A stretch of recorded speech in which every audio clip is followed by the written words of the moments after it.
नमस्कार दोस्तों। आज की कहानी का नाम है प्रायश्चित। कहानी के लेखक हैं भगवती चरण वर्मा। यह कहानी एक व्यंग्यात्मक कहानी है जो सामाजिक मान्यताओं, अंधविश्वासों और स्वार्थी पंडितों के ढोंग पर कटाक्ष करती है। आइए शुरू करते हैं कहानी।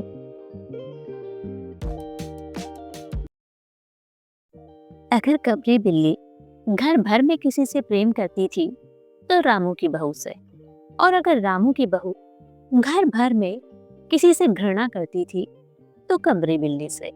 रामू की बहू 2 महीने हुए मायके से प्रथम बार ससुराल आई थी। पति की प्यारी और सास की दुलारी 14 वर्ष की बालिका। भंडार गृह की चाबी उसके करघनी में लटकने लगी। नौकरों पर उसका हुक्म चलने लगा और रामू की बहू घर में सब कुछ। सास जी ने माला ली और पूजा पाठ में मन लगाया, लेकिन ठहरी 14 वर्ष की बालिका। कभी भंडार घर खुला है तो कभी भंडार घर में बैठे बैठे सो गई।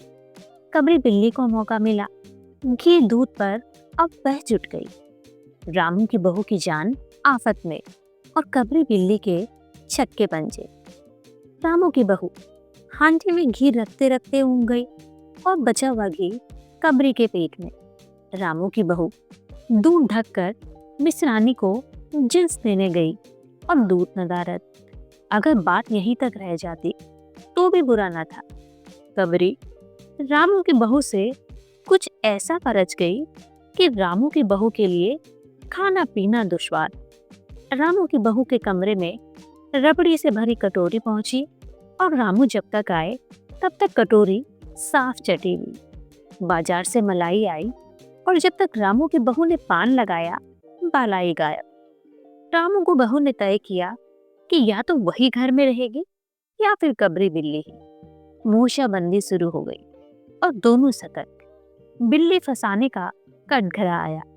उसमें दूध, बालाई, चूहे और भी बिल्ली को स्वादिष्ट लगने वाले विविध प्रकार के व्यंजन रखे गए, लेकिन बिल्ली ने उधर निगाह तक न डाली। इधर कबरी ने सरगर्मी दिखलाई। अभी तक तो वह रामू की बहू से डरती थी, पर अब वह साथ लग गई, लेकिन इतने फासले से कि रामू की बहू उस पर हाथ न लगा सके। कबरी के हौसले बढ़ जाने से रामू की बहू को घर में रहना मुश्किल हो गया। उसे मिलती थी सास की मीठी छिड़कियां और पतिदेव को मिलता था रूखा सूखा भोजन। एक दिन रामू की बहू ने रामू के लिए खीर बनाई। पिस्ता, बादाम, मखाने और तरह तरह के मेवे दूध में ओटे गए। सोने का वर्क चिपकाया गया और खीर से भरकर कटोरा कमरे के एक ऊंची ताक पर रख दिया गया, जहां बिल्ली ना पहुंच सके। रामू की बहू इसके बाद पान लगाने में लग गई। उधर बिल्ली कमरे में आई। ताक के नीचे खड़े होकर उसने ऊपर कटोरे की ओर देखा। सूंघा, माल अच्छा है। ताक की ऊंचाई अंदाजी। उधर रामू की बहू पान लगा रही है। पान लगाकर रामू की बहू सास जी को पान देने चली गई और कबरी ने छलांग मारी। पंजा कटोरे में लगा और कटोरा झनझनाहट की आवाज के साथ फर्श पर। आवाज रामू की बहू के कान में पहुंची। सास के सामने पान फेंककर वह दौड़ी। क्या देखती है कि फूल का कटोरा टुकड़े टुकड़े, खीर फर्श पर और बिल्ली डटकर खीर उड़ा रही है। रामू की बहू को देखते ही कबरी चंपट। रामू की बहू पर खून सवार हो गया। ना रहे बांस, ना बजे बांसुरी। रामू की बहू ने कबरी की हत्या पर कमर कस ली। रात भर उसे नींद ना आई।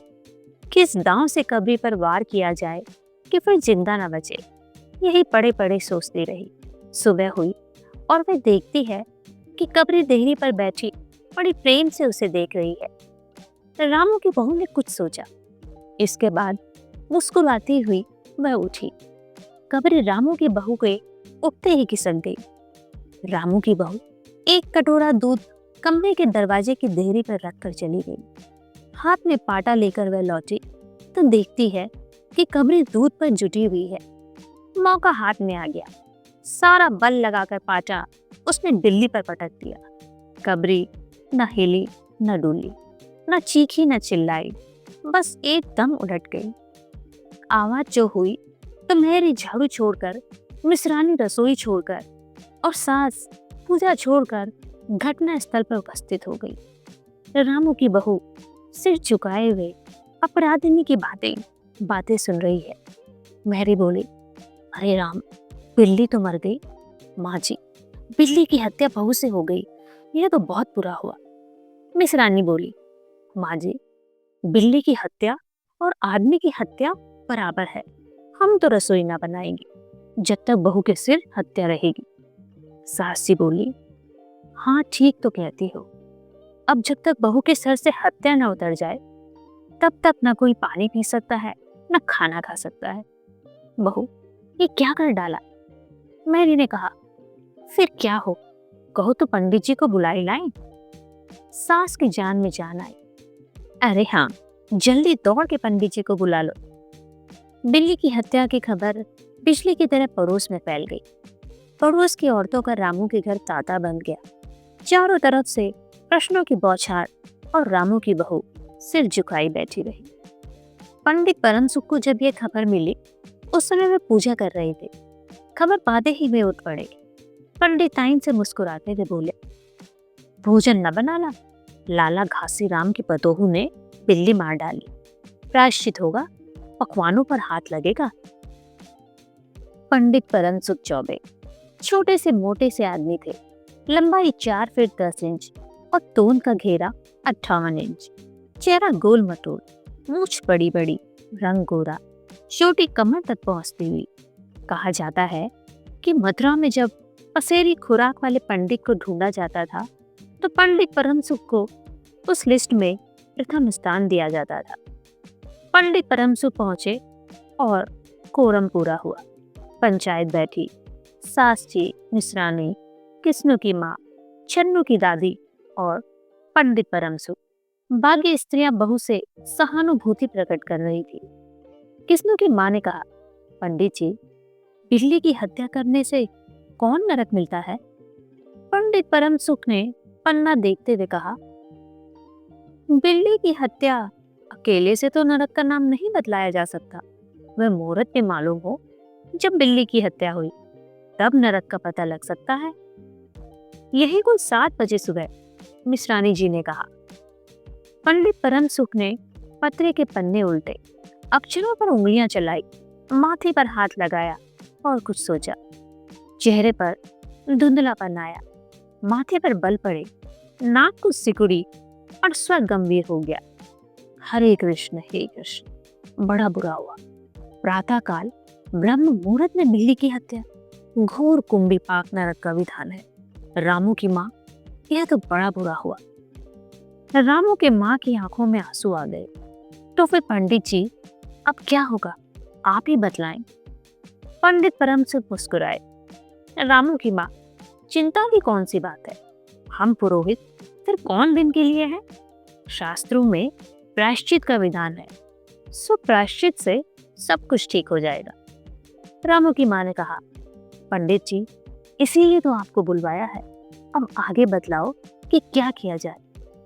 किया क्या जाए? यही, एक सोने की बिल्ली बनवाकर बहू से दान करवा दी जाए। जब तक बिल्ली ना दे दी जाएगी तब तक तो घर अपवित्र रहेगा। बिल्ली दान देने के बाद 21 दिन का पाठ हो जाए। छन्नू की दादी बोली, हाँ और क्या, पंडित जी ठीक तो कहते हैं, बिल्ली अभी दान दे दी जाए और पाठ फिर हो जाए। रामू की माँ ने कहा, तो पंडित जी, कितने तोले की बिल्ली बनवाई जाए? पंडित परमसुख मुस्कुराए। अपने तोल पर हाथ फेरते हुए उन्होंने कहा, बिल्ली कितने तोले की बनवाई जाए?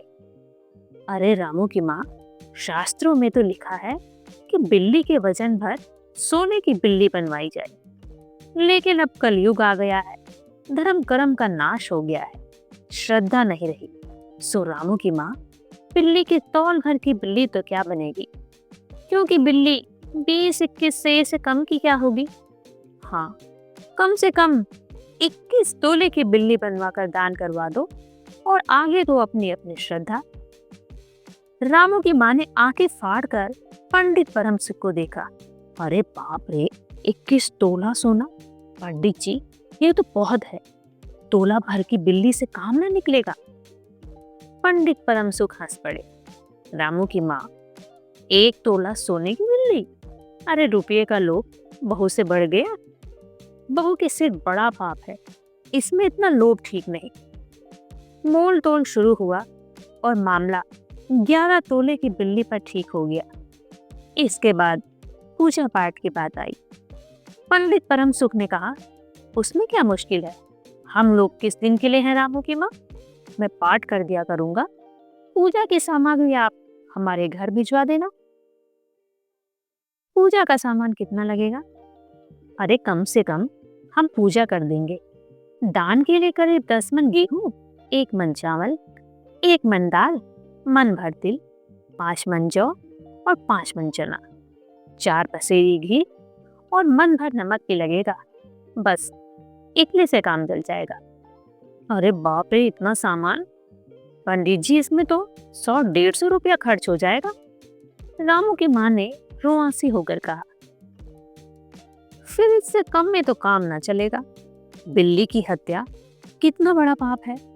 रामू की माँ, खर्च को देखते वक्त पहले बहू के पाप को तो देख लो कि यह तो प्रायश्चित है, कोई हंसी खेल थोड़े ही है। और जैसे जिसकी मर्यादा, प्रायश्चित में उसे वैसा खर्च भी करना पड़ता है। आप लोग कोई ऐसे वैसे थोड़े हैं। अरे 100-150 रुपया आप लोगों के हाथ का तो मैल है। पंडित परम सुख की बात से पंच प्रभावित हुए। किस्नू की माँ ने कहा, पंडित जी ठीक तो कहते हैं, बिल्ली की हत्या कोई ऐसा वैसा पाप थोड़े है। बड़े पाप के लिए बड़ा खर्च भी चाहिए। छन्नू की दादी ने कहा, और नहीं तो क्या, दान पुण्य से ही पाप कटते हैं। दान पुण्य में किफायत ठीक नहीं। मिश्रानी ने कहा, और फिर माँ जी, आप लोग बड़े आदमी ठहरे, इतना खर्च कौन आप लोगों को करेगा? रामू की माँ ने अपने चारों ओर देखा। सभी पंच पंडित जी के साथ। पंडित परम सुख मुस्कुरा रहे थे। उन्होंने कहा, रामू की माँ, एक तरफ तो बहू के लिए कुंभी पाक नरक है और दूसरी तरफ तुम्हारे जिम में थोड़ा सा खर्चा है, सो उससे मुंह ना मोड़ो। एक ठंडी सांस लेते हुए रामू की माँ ने कहा, अब तो जो नाच नचाओगे नाचना ही पड़ेगा। पंडित परम सुख जरा कुछ बिगड़ कर बोले, रामू की माँ, यह तो खुशी की बात है। अगर तुम्हें यह अखरता है तो ना करो, मैं चला। इतना कहकर पंडित जी ने पोथी पत्रा बटोरा। अरे पंडित जी, रामू की माँ को कुछ नहीं करता, बेचारी को कितना दुख है, बिगड़ो ना। मिश्रानी, चन्नू की दादी और किस्नू की माँ ने एक स्वर में कहा। रामू की माँ ने पंडित जी के पैर पकड़े और पंडित जी ने अब जमकर आसन जमाया। और क्या हो, 21 दिन के पाठ के 21 रुपये और 21 दिन तक दोनों बखत 5-5 ब्राह्मणों का भोजन करवाना पड़ेगा। कुछ रुककर पंडित परम सुख ने कहा, सो इसकी चिंता ना करो, मैं अकेले दोनों समय का भोजन कर लूंगा और मेरे अकेले भोजन करने से 5 ब्राह्मणों के भोजन का फल मिल जाएगा। यह तो पंडित जी ठीक कहते हैं। पंडित जी की तोन तो देखो। मिश्रानी ने मुस्कुराते हुए पंडित जी पर व्यंग किया। अच्छा तो फिर प्रायश्चित का प्रबंध करवाओ। रामू की माँ, 11 तोला सोना निकालो, मैं उसकी बिल्ली बनवा लाऊं। 2 घंटे में मैं बनवा कर लौटूंगा। तब तक सब पूजा का प्रबंध कर रखो। और देखो, पूजा के लिए। पंडित जी की बात खत्म भी ना हुई थी कि मेहरी हाँफते हुए कमरे में घुस आई और सब लोग चौंक उठे। रामू की माँ ने घबराकर कहा, अरे क्या हुआ रे? मेहरी ने लड़खड़ाते हुए सर में कहा, माँ जी, बिल्ली तो उठकर भाग गई। अभी आपने सुनी भगवती चरण वर्मा जी के द्वारा लिखी कहानी प्रायश्चित। कहानी आपको कैसी लगी कमेंट सेक्शन में लिखकर अवश्य बताएं और चैनल को सब्सक्राइब अवश्य करें। मिलते हैं फिर एक नई कहानी के साथ एक नई वीडियो में। अलविदा दोस्तों।